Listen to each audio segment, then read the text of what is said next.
বিচার বিভাগ সম্পর্কিত যে আপনার যে কয়টি অধ্যাদেশের কথা বলা হলো, আপনি দেখেন এই যে গুম অধ্যাদেশের কথা যেটা আছে, এটা আসলে ভুল বোঝাবুঝির কোনো অবকাশ নাই। বিচার বিভাগের স্বাধীনতার প্রশ্নে বিএনপি তো বলেনি যে বিচার বিভাগের স্বাধীনতা খর্ব করা হবে। বরঞ্চ দেখেন বিচার বিভাগের যে সচিবালয় সংক্রান্ত, আলাদা সচিবালয় সংক্রান্ত যে ব্যাপারটা আছে, যে সচিবালয় যে অধ্যাদেশটা করা হয়েছিল সেটা কিন্তু আমাদের সংবিধানের সাথে কিছুটা সাংঘর্ষিক ছিল। পাশাপাশি আমাদের এই সচিবালয়, আলাদা সচিবালয় গঠন সংক্রান্ত কিন্তু হাইকোর্ট ডিভিশন একটা জাজমেন্ট হয়েছে। ইতিমধ্যে হাইকোর্ট ডিভিশন নিজে একটা সার্টিফিকেট দিয়েছে, দিয়ে বলছে যে ওখানে আইনগত প্রশ্ন আছে, সুপ্রিম কোর্টে পাঠিয়েছে যে আইনগত প্রশ্নটা নিষ্পত্তি সাপেক্ষে সচিবালয় হবে।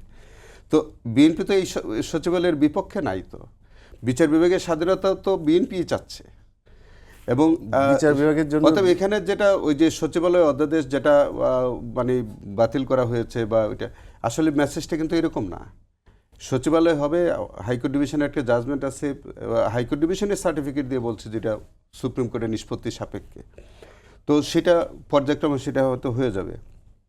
গুম অধ্যাদেশের কথা যেটা বলা হচ্ছে, আমাদের ইন্টারন্যাশনাল ক্রাইমস ট্রাইব্যুনাল অ্যাক্ট 1973-তে ফোর্স ডিসঅ্যাপিয়ারেন্সের তো ওটা আগেও ক্রাইমস এগেনস্ট হিউম্যানিটির মধ্যে ছিলই। এই গুমটাকে কিন্তু এখন অ্যামেন্ডমেন্ট করে এটা আমাদের এখতিয়ারভুক্ত করা হয়েছে। তো আপনি অধ্যাদেশ বাতিল করে আপনাকে এটা বিচারের পথ রুদ্ধ করে দেওয়া হয়েছে, বিষয়টা তো এরকম না।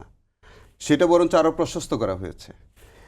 আপনি মানবাধিকার কমিশনের যেটা সেখানে তো 2009 সালের এটা আইন আছে, এবং সেখানে এই অধ্যাদেশ বাতিল করার প্রেক্ষিতে তো 2009 সালের মানবাধিকার কমিশন আইনটা তো রয়েছে। মানবাধিকার কমিশন তো বিলুপ্ত করা হয়নি।